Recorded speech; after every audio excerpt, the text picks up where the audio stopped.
जय हिंद मेरे प्यारे बच्चों, स्वागत है आपका अपने यूट्यूब चैनल SBIT मैथमेटिक्स में। तो हम आज फिर द्विघात समीकरण की शुरुआत करने वाले हैं। हम लोगों ने पिछले वीडियो में द्विघात समीकरण के लगभग 5 क्वेश्चन को देख चुके थे। आज हम लोग कम से कम 4 से 5 क्वेश्चन देखेंगे। बस इसके बाद द्विघात समीकरण के किसी भी सवाल को नहीं लगाना है। आपको परीक्षाओं में इन आप लोगों को जो 10 टाइप बताए जाएंगे, इन्हीं 10 टाइपों में से ही परीक्षाओं में पूछा जाएगा। तो आपको परीक्षा में ज़्यादा नहीं पढ़ना है, आपको कम से कम पढ़िए और ज़्यादा क्या करना है, रिवाइज करना है। यदि ज़्यादा आप रिवाइज करते हैं तो आप परीक्षा में बेहतर कर पाएंगे। तो हम शुरू करते हैं सवाल को। देखिए यहाँ पे पहला सवाल हमारा दिया गया है कि एक समकोण त्रिभुज की ऊंचाई उसके आधार से 7 कम है। यदि कर्ण 13 सेमी है तो उसके अन्य 2 भुजाओं को ज्ञात कीजिए। तो जैसे आपने सवाल में देखा, तो सवाल को सबसे पहले हम मन लगा के पढ़ेंगे और उसको ध्यान से समझे कहना क्या चाहता है। यदि आपको परीक्षा में समकोण त्रिभुज संबंधित कोई भी प्रश्न आ जाए, उसको आसानी से कर पाएंगे यदि इस वीडियो को मन लगाकर शुरू से लेकर अंत तक देखते हैं, वो भी बिना स्किप किए देखना है। देखिए यहाँ पे तो सबसे पहले हम लोग क्या करेंगे, दिया कि एक समकोण त्रिभुज की ऊंचाई उसके आधार से 7 कम है। देखिए जो ऊंचाई है आधार से क्या है, 7 कम है। हमें यही नहीं पता है कि उसका आधार कितना है, तो यहाँ पे मान लेंगे माना समकोण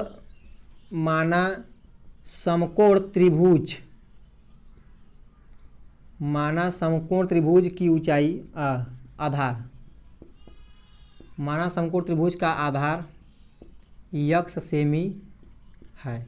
देखिए समकोण त्रिभुज है, ठीक है ना। अब इसका आधार हमने क्या मान लिया, x। अब बोला है कि जो उसकी ऊंचाई है आधार से 7 कम, इसका मतलब जो इसकी ये ऊंचाई है, ये वाला, इसकी जो ऊंचाई आधार से क्या है, 7 कम है, यानी इसके आधार से 7 कम है। देखिए जिससे कम होता है उसमें हम क्या करते हैं, माइनस कर देंगे। तो इसकी जो ऊंचाई वह कितना हो जाएगी, x माइनस 7। और बोला कि उसका जो कर्ण है वह क्या है, 13 सेमी। कर्ण का मतलब कि समकोण त्रिभुज की सबसे बड़ी भुजा, ये कितना है, 13 सेमी। इसका नाम देंगे A, B और C। तो आप लोग समकोण त्रिभुज में पढ़े हैं पाइथागोरस का प्रमेय। जैसे होता है पाइथागोरस का प्रमेय, लिखेंगे यहाँ पर समकोण त्रिभुज ABC में पाइथागोरस के प्रमेय से, पाइथागोरस के प्रमेय से। देखिए जो पाइथागोरस का प्रमेय होता है वह होता है कर्ण का स्क्वायर बराबर लंब का स्क्वायर और प्लस आधार का स्क्वायर। यहाँ पे हमें कर्ण कितना दिया गया है, 13, और लंब कितना दिया गया है हमको, x माइनस 7, और प्लस आधार हमें कितना दिया गया है, यहाँ पे x। तो यहाँ देखिए 13 का जो स्क्वायर तो वह कितना होता है, 169।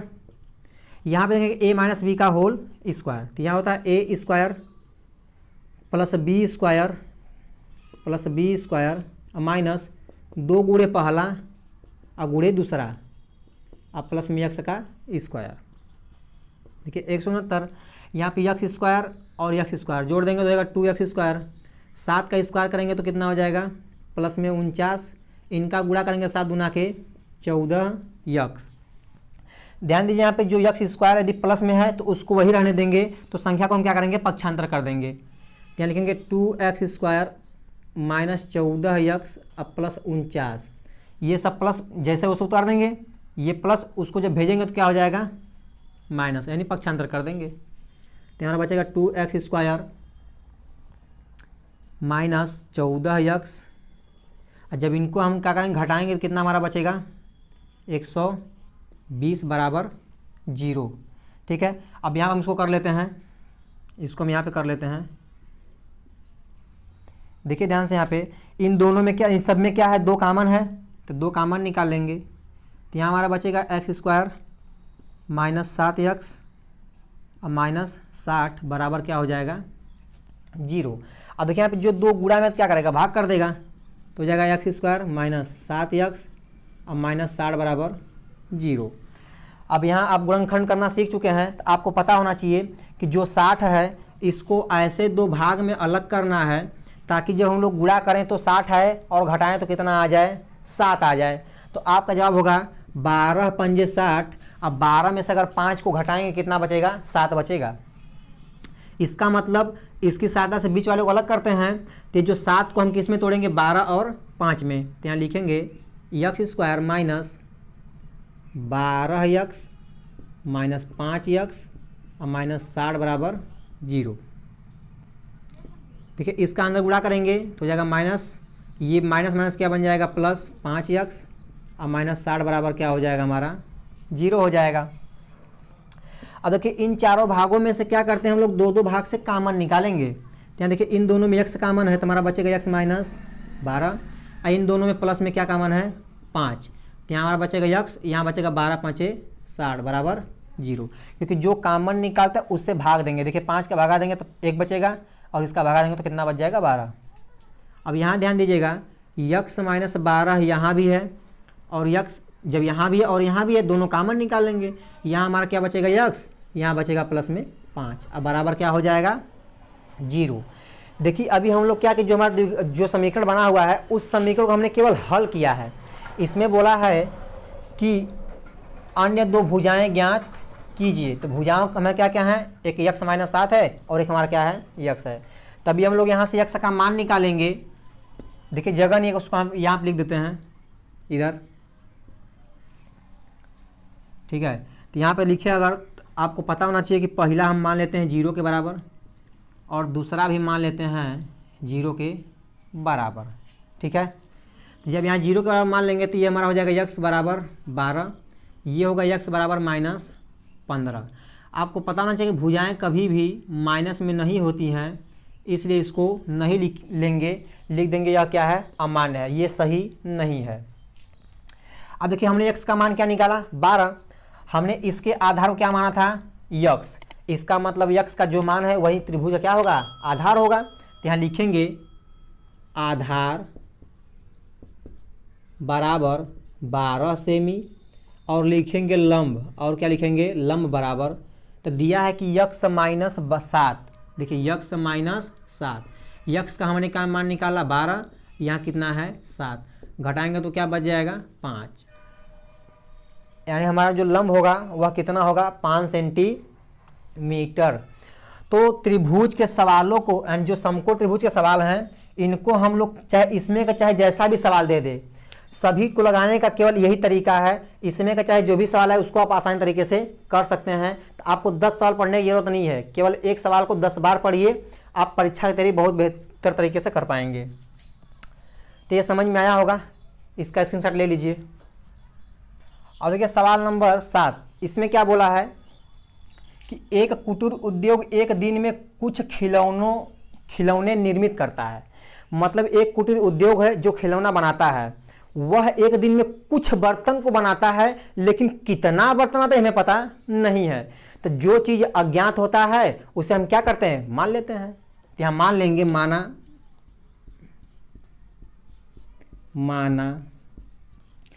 कहा कि एक कुटीर उद्योग एक दिन में कुछ खिलौनों को निर्मित कर देता है। माना एक दिन में निर्मित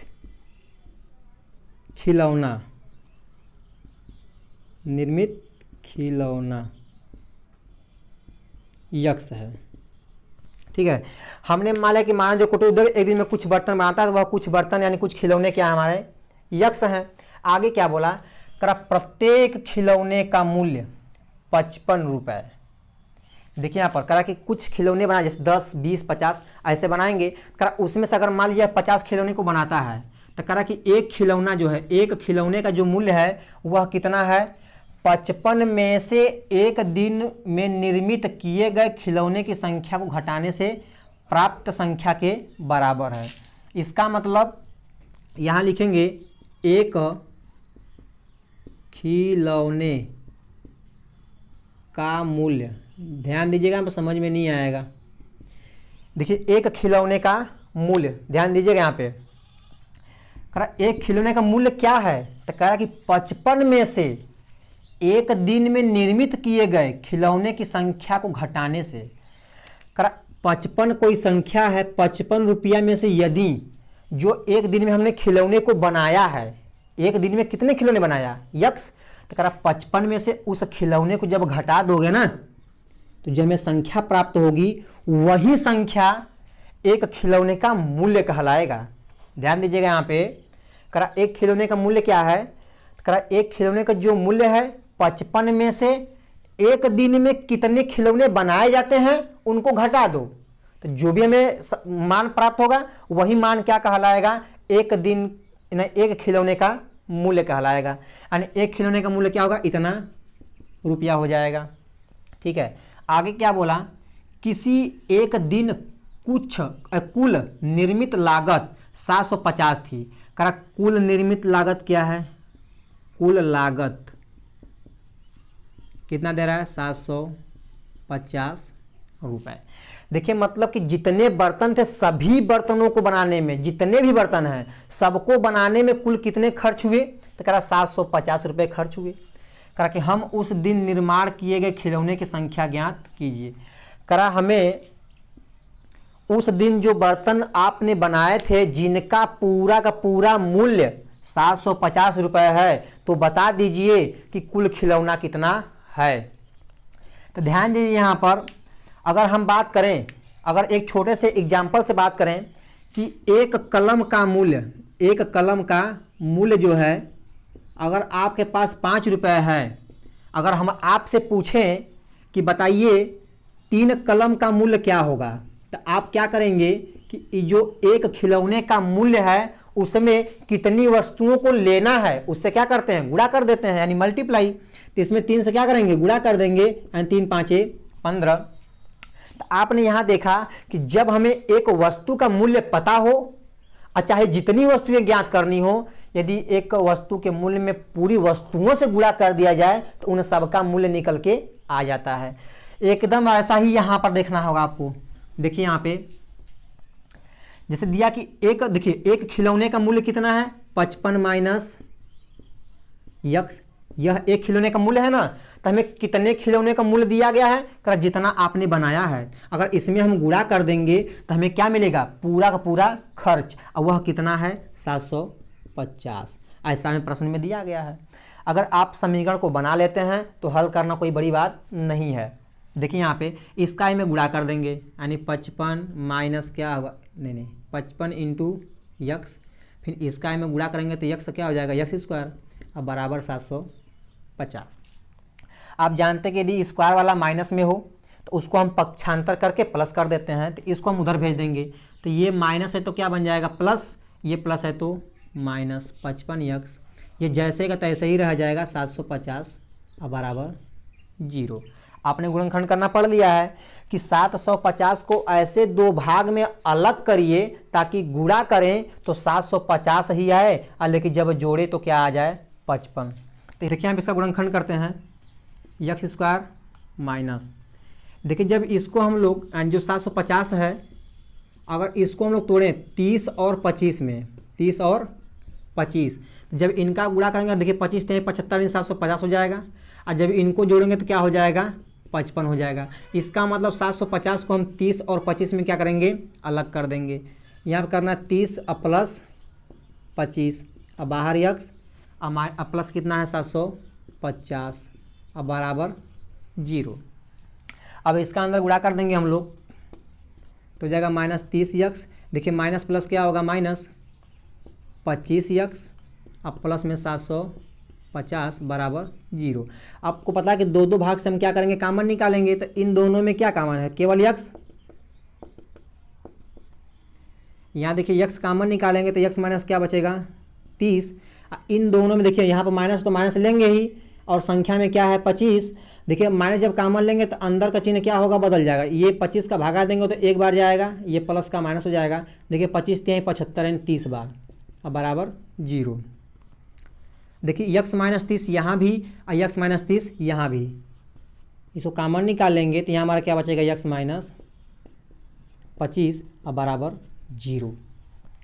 अब यहाँ से हमने क्या किया, गुणनखंड को कर लिया है, अब निकालना है यक्स का मान। हम लोग यक्स का मान निकालते हैं। देखिए यहाँ पे लिखेंगे यक्स माइनस 30 बराबर 0 मान लेते हैं और यक्स माइनस 25 बराबर क्या मान लेंगे 0। तो यक्स का मान क्या आ जाएगा 30, यहाँ पे यक्स का मान क्या हो जाएगा 25। यानी देखिए यहाँ पे दोनों का दोनों मान क्या आ गया प्लस में आ गया। इसका मतलब यह है कि वह व्यक्ति जो एक दिन में कुछ बर्तनों को निर्माण कर रहा था वह कुल कितने बर्तन थे, तो वह कम से कम देखिए आप वह 30 बर्तन या 25 बर्तनों का निर्माण एक दिन में करता था। ठीक है, तो यहाँ उत्तर कैसे लिखेंगे, तो यहाँ लिख देंगे एक दिन में निर्मित खिलौने बराबर 30 या 25। ठीक है, वह 30 खिलौने या 25 खिलौने को बनाता था। तो आप लोग को यहाँ पर खिलौने से संबंधित भी सवाल समझ में आ गया होगा। अब हम लोग देखेंगे उम्र संबंधित सवाल। जैसे उम्र में कोई भी सवाल आ जाए, प्रत्येक सवालों को जो बताएंगे उसी के नियम से क्या करना है, हमें हल करना है। ठीक है, तो हम लोग देखते हैं यहाँ पे दिया कि रोहन की माँ उससे 26 वर्ष बड़ी है। तो अब देखिए रोहन की माँ उससे 26 वर्ष बड़ी है। अब हमको यही नहीं पता है कि जो रोहन है रोहन की आयु क्या है। अब तो हम कैसे पता करें भाई उसकी मम्मी की वर्ष उसकी मम्मी की जो उम्र वो कितना है, तो हमको मानना पड़ेगा। तो यहाँ मान लेंगे माना रोहन की वर्तमान आयु क्या है, यक्स वर्ष है। ठीक है, उसकी वर्तमान आयु हम क्या मान लेंगे, यक्स वर्ष। तो कह रहा है कि रोहन की माँ उससे 26 वर्ष बड़ी है। इसका मतलब ये हुआ अगर रोहन यक्स वर्ष का है तो मम्मी कितना होगी 26 प्लस यक्स, यानी उसका उम्र जो भी होगा उससे 26 साल क्या होंगी, ज़्यादा होंगी। यदि हम बात करें कि रोहन यदि 10 साल का है, अब मम्मी तो उसकी कितनी होंगी, तो उससे 26 वर्ष अधिक हैं। इसमें 26 क्या करेंगे, जोड़ देंगे, यानी 36 वर्ष की होंगी। इसका मतलब रोहन की जो भी उम्र है उसमें हम क्या करेंगे, 26 को जोड़ देंगे। तो यहाँ लिखेंगे माँ की उम्र बराबर कितना हो जाएगा 26 प्लस यक्स वर्ष। ठीक है, तो यहाँ देखिए हमने दोनों रोहन की वर्तमान आयु और माँ की वर्तमान आयु को हमने क्या क्या यहाँ पे लिख लिया। यहाँ पे लिखेंगे रोहन, यहाँ पे लिखेंगे माँ, यानी रोहन की माँ। अब देखिए रोहन की वर्तमान आयु क्या है, यक्स है, और उसकी मम्मी की आयु कितना है 26 प्लस यक्स है। अब आगे बोला है कि उसकी आयु का गुणनफल अब से 3 वर्ष पश्चात। 3 वर्ष पश्चात का मतलब 3 वर्ष के बाद। ठीक है, जैसे हम ही लोग अभी हैं, जितने भी आप लोग हैं, यदि आज से 3 वर्ष के बाद देखें तो यदि आप लोग आज 16 साल के हैं तो 3 साल के बाद कितने हो जाएंगे 19 साल, और साथ में आपकी उम्र बढ़ेगी, हमारी भी उम्र क्या होगी, अगर हम 19 के हैं तो हम कितना हो जाएंगे 22 साल के हो जाएंगे। एंड जितने भी लोग वहाँ पे हैं सबकी उम्र 3 साल के बाद क्या होगी, 3 साल सबकी उम्र में वृद्धि हो जाएगी। वैसे अगर 3 वर्ष के बाद की हम बात करें, यानी कहेंगे 3 वर्ष बाद का मतलब होता है पश्चात। तो 3 वर्ष बाद की बात करेंगे तो रोहन की भी उम्र 3 साल क्या होगी, बढ़ जाएगी, और जो मम्मी है उस मम्मी की भी उम्र 3 साल क्या होगी, बढ़ जाएगी। यानी रोहन की आयु यक्स प्लस 3 रहेगी और मम्मी की उम्र कितना हो जाएगा 26 3 कितना होगा 29 और प्लस यक्स वर्ष का। 3 साल के बाद जो उम्र आ रहा है दोनों का, उसमें से ध्यान देना है कि रोहन यहाँ दिया ना कि उनकी माँ का उसकी आयु का गुणनफल अब से 3 वर्ष बाद 360 हो जाता है। देखिए गुणनफल 360 हो जाता है कब, 3 साल के बाद। तब ने 3 साल के बाद जो उम्र निकाली वह यहाँ पे है। इनका जब गुणा करोगे, इनका जब हम लोग क्या करेंगे गुणा करेंगे तो वह कितना हो जाएगा 360 हो जाएगा। कितना होगा 360 साल, ऐसा प्रश्न में बोला है। तो यहाँ पे देखते हैं हम लोग, देखिए यक्स प्लस 3 और कितना है 29 प्लस यक्स अब बराबर 360। इसका में गुणा करेंगे तो क्या हो जाएगा 29x प्लस यक्स का स्क्वायर। देखिए 29 का जब गुणा करेंगे तो 9 3 27 के साथ हंसी लगा 2 और 3 दूनी के 6 2 8। अब प्लस इसका में गुणा करेंगे तो क्या हो जाएगा 3x अब बराबर 360। देखिए यहाँ पे यक्स स्क्वायर 29 और 3 जोड़ेंगे कितना हो जाएगा 32 यक्स अब प्लस कितना है 87। ये प्लस इधर आएगा तो क्या हो जाएगा 360 बराबर 0। अब यहाँ ध्यान दीजिएगा यहाँ 32 यक्स इनको जब घटाएंगे तो देखिए 360 में से 87 घटाएंगे तो यहाँ 10 में से 7 गया तो 3 बच जाएगा, यहाँ पे 5 है तो 7 बच जाएगा, यहाँ कितना होगा 273 यानी -273 बराबर क्या हो जाएगा 0। अब देखिए आप इसका गुणनखंड करेंगे। गुणनखंड कैसे करेंगे ध्यान दीजिएगा, यहाँ पे 273 3 से काट देंगे। देखिए 3 9 27 3 एकम 3, फिर 3 से काटेंगे 3 3 के 9 नहीं 3 से नहीं कटेगा, यहाँ पर काटेंगे 7 से। देखिए 7 एकम 7 और 7 3 के 21, देखिए 17 एकम और 13 एकम 13 हो जाएगा। तो यहाँ कहा कि 273 को ऐसे दो भाग में अलग करिए कि गुणा करें तो 273 ही आए और लेकिन जब घटाएं तो कितना आ जाए 32 आ जाए। तो यहाँ कितना करेंगे देखिए 21 7 इसका गुणा करें इसमें 13 3 39 में से अगर हम 7 घटा दें तो कितना आ जाएगा 32। इसका मतलब ये हुआ कि 273 को हम लोग 39 और किस में तोड़ देंगे 7 में, 39 और 7 यहाँ लिख देंगे हम लोग।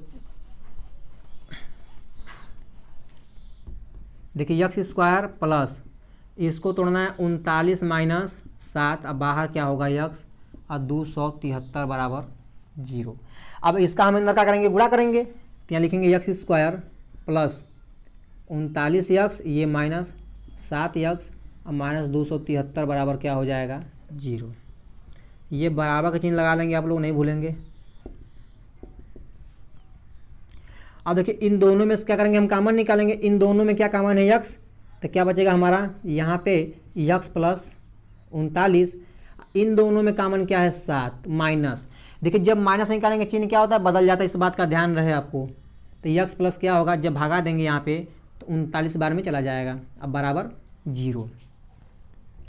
अब यहाँ x प्लस 39 यहाँ भी x प्लस 39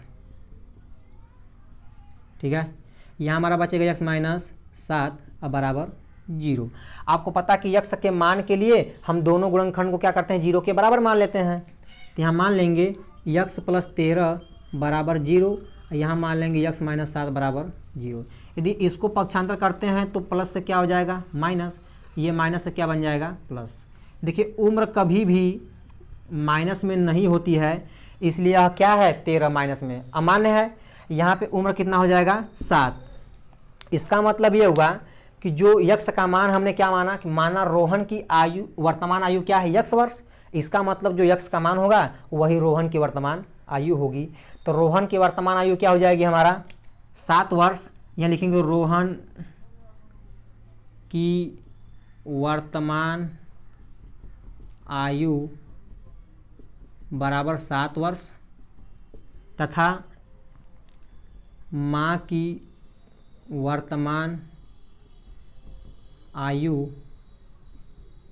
क्या हो जाएगी 26 ज़्यादा है, 26 प्लस 7 यानी कितना हो जाएगा 33 वर्ष। कितना हो जाएगा 33 वर्ष। तो ऐसे हम लोग क्या करेंगे उम्र संबंधित कोई भी सवाल आ जाए आप उसको आसानी से परीक्षा में कर देंगे यदि आप लोग इस कंसेप्ट को अच्छे से समझ गए होंगे। यदि नहीं समझ में आया है तो वीडियो को दोबारा देखें, 3 बार देखें जब तक कि समझ में ना आ जाए। अब हम देखेंगे सवाल नंबर 9। देखिए इसमें क्या दिया है कि द्विघात समीकरण 2x square plus kx plus 3 बराबर 0। ध्यान दीजिएगा यहाँ पे दिया है 2x स्क्वायर प्लस kx और प्लस 3 बराबर 0। करा कि इनमें k का ऐसा मान ज्ञात किए कि उनके दो मूल क्या हैं बराबर हैं। देखिए जब द्विघात समीकरण के मूल बराबर हो तो आपको मूल्य महत्वपूर्ण बिंदु बताए थे कि b स्क्वायर माइनस 4ac बराबर क्या होता है 0 होता है। तो ए बी सी क्या है, जरा ध्यान दीजिएगा यहाँ पे। तो दिए गए जो द्विघात समीकरण इसकी हम तुलना करते हैं इसके व्यापक समीकरण से। लिखेंगे A x square plus B x और प्लस सी बराबर 0 से का मतलब इसका प्रयोग करेंगे। देखिए एक्स स्क्वायर का गुणांक यहाँ पे ए है, यहाँ पे कितना है 2, यानी ए बराबर 2। बी बराबर एक्स का गुणांक यहाँ पे यहाँ भी लेंगे के है, तो बी बराबर के, और सी बराबर हमारा क्या है आंचर पद यानी 3 है। देखिए जब द्विघात समीकरण के मूल क्या होते हैं, बराबर होते हैं, तो उस समय बी स्क्वायर माइनस 4ac का मान 0 के बराबर होता है। ले लेंगे मूल बराबर है, मूल क्या है, मूल बराबर हैं। जब मूल बराबर होंगे तो बी स्क्वायर माइनस 4ac का मान क्या होगा, 0 के बराबर। देखिए यहाँ बी की जगह क्या रखेंगे हम लोग, के स्क्वायर, 4 इंटू ए का मान कितना है 2 और सी का मान क्या है 3 बराबर 0। इनका गुणा कर दो तो 4 दूनी के 8 और 8 तरीके 24 बराबर 0। यदि हम के को उधर पक्षांतर कर दें तो क्या हो जाएगा प्लस में 24 के स्क्वायर बराबर। जब स्क्वायर को हम भेज क्या कर लेता है करणी, वही प्लस माइनस के रूप में करणी कर लेगा 24। अब देखिए 24 का यदि हम वर्गमूल निकालें, 24 का वर्गमूल निकालें तो आप कहेंगे यहाँ देखिए 6 चौके 24, तो 4 का वर्गमूल कितना हो जाएगा 2, लेकिन 6 नहीं निकल पाएगा, तो इसका मान होगा प्लस माइनस 2 करणी में 6। यानी के की यही वह 2 मान है जिसके लिए देखिए प्लस माइनस क्या है 6, यही मान है जिसके लिए मूल है इसका क्या पूरा पूरा बराबर है। तो यहाँ पर हम लोग है, आप देखेंगे सवाल नंबर 10।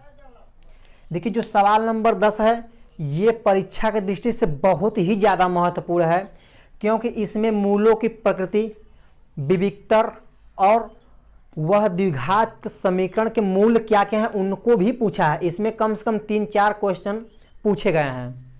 देखिए हम लोग हल करते हैं इसको।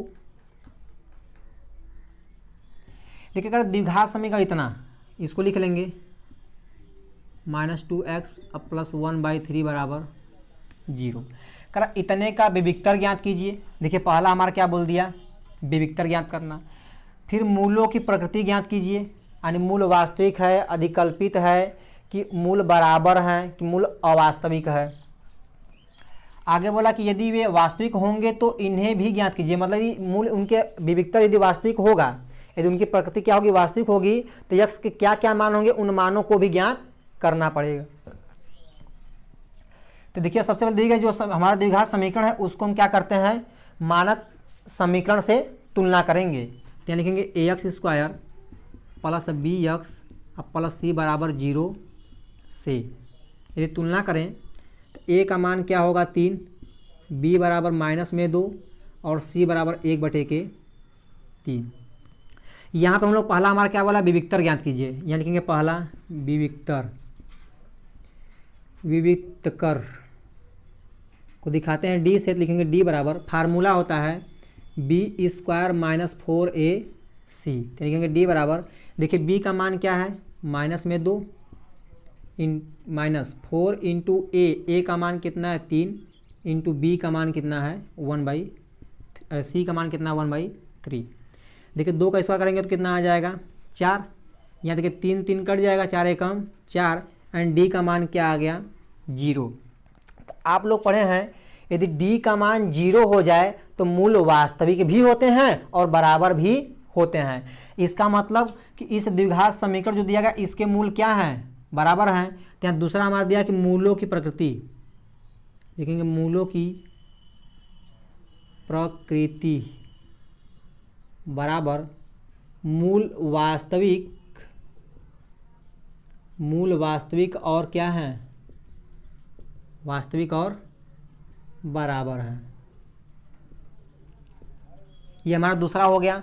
करा कि प्रकृति क्या होगी, तो यहाँ जो मूलों की प्रकृति है उस मूलों की प्रकृति जो है मूल उसके वास्तविक और क्या हैं, बराबर हैं।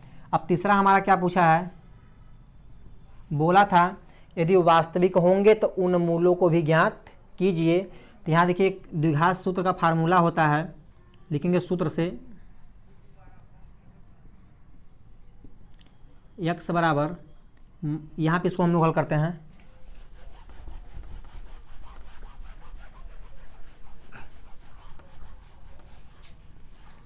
यहाँ लिखेंगे सूत्र से x बराबर माइनस बी प्लस माइनस करणी में बी स्क्वायर माइनस 4ac अब पूरे के बटे में 2a।